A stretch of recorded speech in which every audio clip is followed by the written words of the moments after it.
Guys, I'm a lover boy at heart. I always have been. I love loving other people. And I love loving Elise. I love loving my girl. And I feel so thankful for the bond, the connection, the relationship that we've created, the intimacy, the trust. From day one, since we met, our relationship was built on trust. It was built on vulnerability.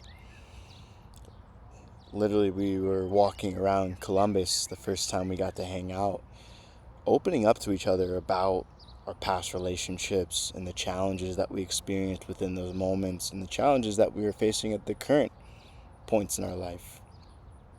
But it wasn't just the challenge, it was also like there was this clear safety that was built between each other.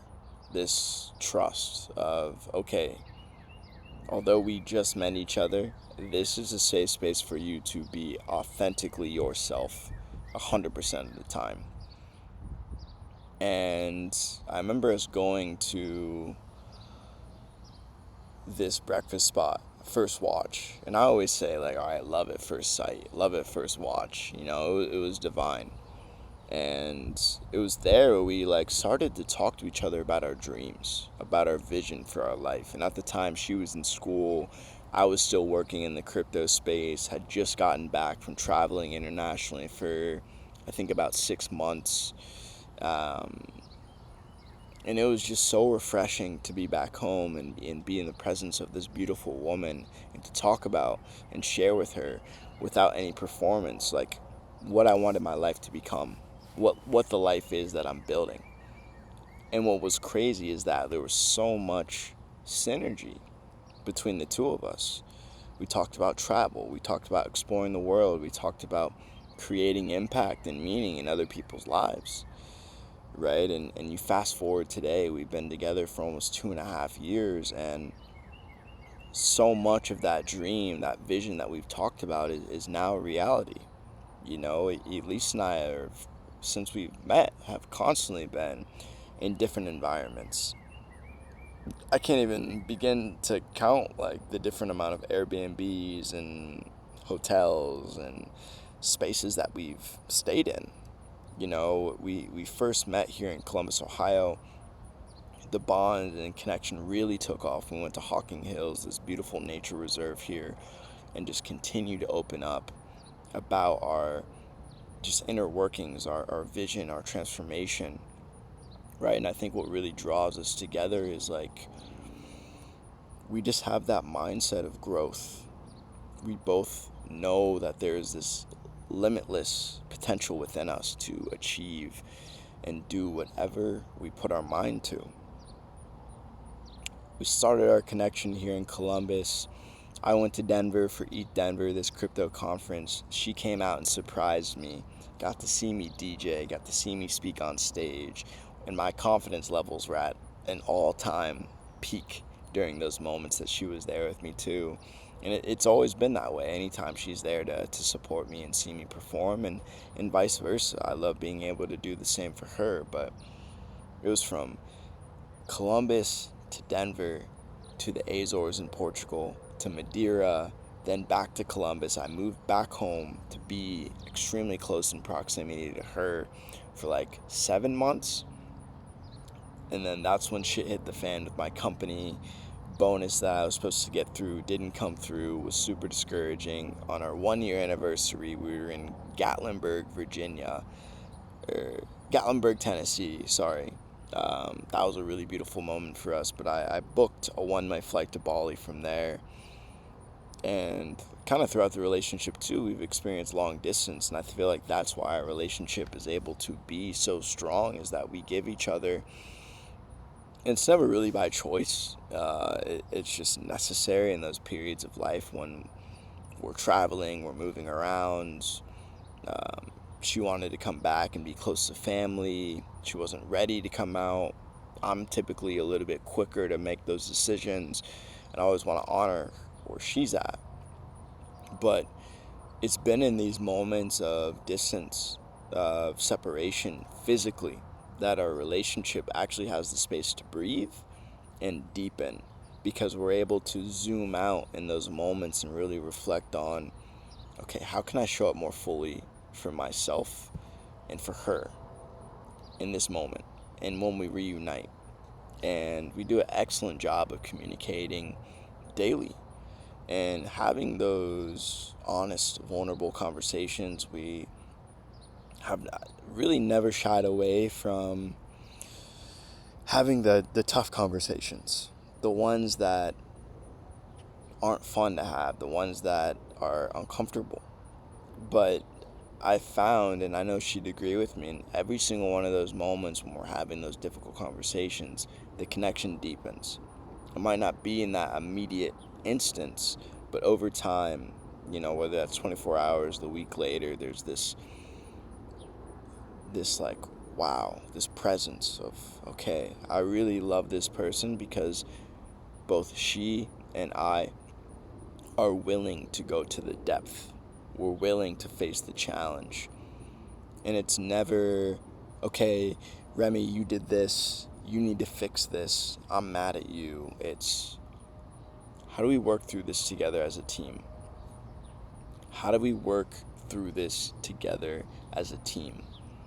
And I feel like if any relationship, whether it's intimate or just a friendship, if any if those two people can adopt that mindset and translate that into every area of their relationship, I believe and I'm confident that it will thrive. And that's where that trust and that openness is so important. Being able to share with your partner the dark parts of yourself that are coming into that relationship as they come up, and sharing the story, the history, the why behind those certain parts of you, and the willingness to take action to overcome them.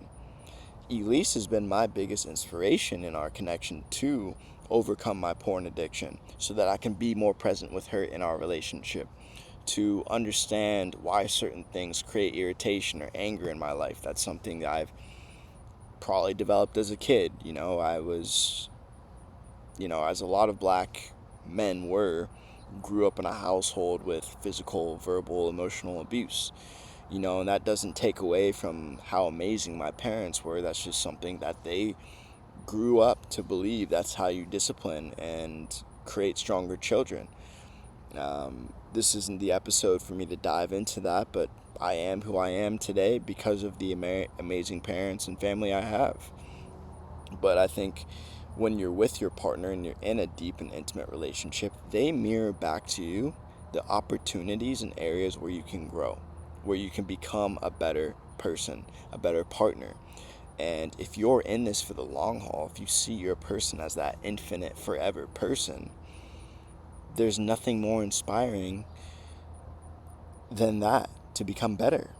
Especially, like, I remember this one creator on Instagram talking about, you know, I want to become the man that my daughter would want to marry.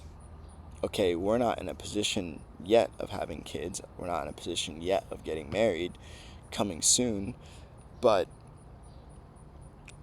who do I need to become? What do I need to let go of? What habits do I need to adopt? What habits do I need to leave in the dumpster?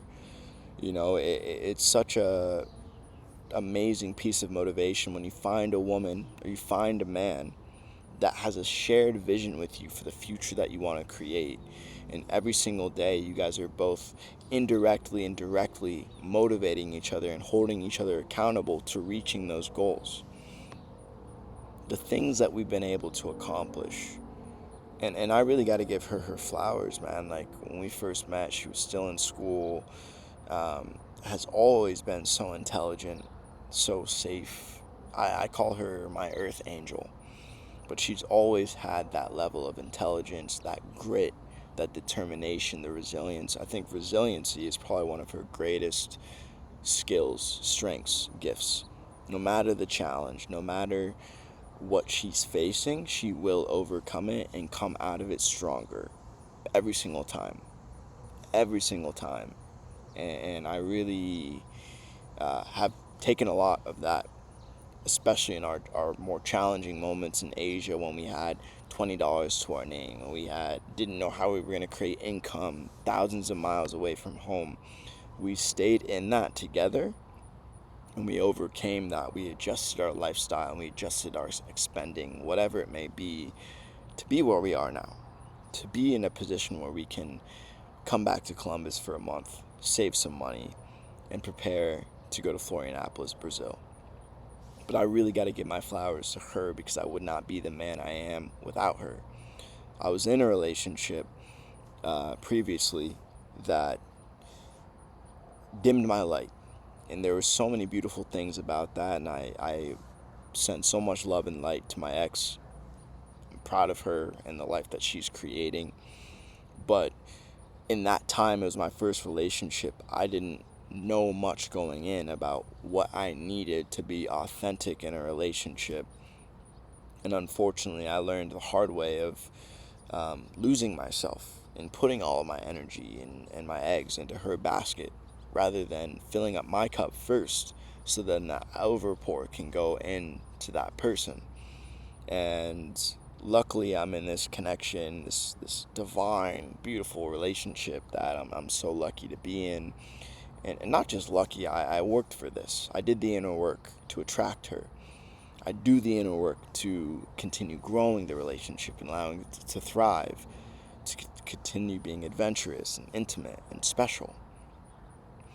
But Elise creates this safe space for me to be an individual, to be free. That's why I was able to go to Bali or Portugal or Vietnam and spend months at a time alone and not have to worry what's she doing, not have to have her worry what is he doing. There's this invisible line of trust, no matter how far we are, no matter where we are in the moment, of I know this person is 100% faithful to me, loves me unconditionally, only wants the best for me, and they represent me in that way when we're not together. And that allows me to be in these environments and fully just lock in on building community, building my business, focusing on my health, deepening my meditation practice, increasing my bag, right? And I feel like that's really, really special, where it's like we don't need to physically be together to thrive. We can also have different chapters in our life where individually we create that excitement, we create that joy.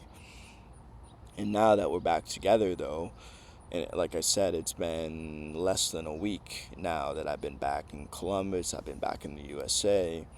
She's created this environment where we're staying at her brother's apartment in downtown Columbus. It's got amazing lounge spaces, like gym, rooftop. She put in that word for us to be there while he's gone, to really integrate back together in a safe and comfortable space. And I feel like quickly we've rekindled, reconnected. The first couple of days where I think we were still filling out each other's energy, we hadn't been together in over 2 months. It takes time to reintegrate. But I feel like we've done it so effortlessly, where it's like, all right, we're cooking, we're having those conversations, we're tracking our finances, we're preparing for this next chapter, we're letting go of certain habits that aren't serving us with the goals that we have. We're creating those moments of intimacy, not just with sex, right? It's intimacy is something that goes way beyond sex, and that's something that we've really started to practice and talk about in our relationship a lot, is just choosing those moments and being open to different forms of fun and adventure and transformation together. But when you look at Elise and I's relationship, you can look at one that is foundationally built on trust, built on transformation, built on growth, built on turning our dreams into a reality. And we are never doing it alone. Never. What challenges us the most in this relationship, I'll speak just for me, because she would, of course, have her own thing to say. It's how vulnerable can I become? How vulnerable can I become? How open can I be to receiving every different way she wants to love me, right? because we all have our own idea, we all have our own conditioning and programming of how we receive love. But your partner isn't always going to be that way. And so learning, okay, this is another language that she has to love me. How can I soften myself to receive that more fully? That's what I'm excited about. My dream in our relationship is just, and of course there are always going to be challenge, and it's the challenge that makes you stronger, and you know I say that in everything I talk about, and it especially rings true in a relationship. It's those darkest moments that make your bond stronger when you can come out the other side with that love, with that connection. But I sit here in gratitude, and I say all of this, whether you're in a relationship or not. It's here. The love is there. It's waiting for you. But it starts with the inner workings. The relationship gets stronger when both people decide that they're going to look under their own hood and remove the different parts and just aspects that aren't serving them so that they can show up more fully. But that individual always needs to put themselves first. By you becoming a better person, you naturally are a better person for your partner, for your family, for your kids, for your community, for your business. But it always comes back to you. It always comes back to self. And when you show up fully for yourself, you damn well know you're going to be able to pour into the person that you love the most as well. But it's taken me time, it's taken me trials, it's taken me tribulations in relationships to be where I am today. And we're still a work in progress. We're not by any means like a finished product. We still have our own challenges, we still have our own insecurities, we still have our own fears. But every single day we wake up and we choose each other and we choose to work through it. And that's something I'm excited in the future for us to really dive into together is to support other couples. I feel that Elise and I that's a part of our mission here, is to uplift and teach other couples how to create deeper bonds and deeper connections through our own story and our own mission, our own message. So thank you for tuning in. I love being able to talk about her, our connection, and our bond. My name is Remington Rodney. I'm the founder and CEO of Oasis Global, an online men's community. And of course, as a man, I find it so important for us men to show up for our women with unconditional love and create that safety, not just for her, but ourselves. And it starts by looking within ourselves. So much love and have a special rest of your day. Peace.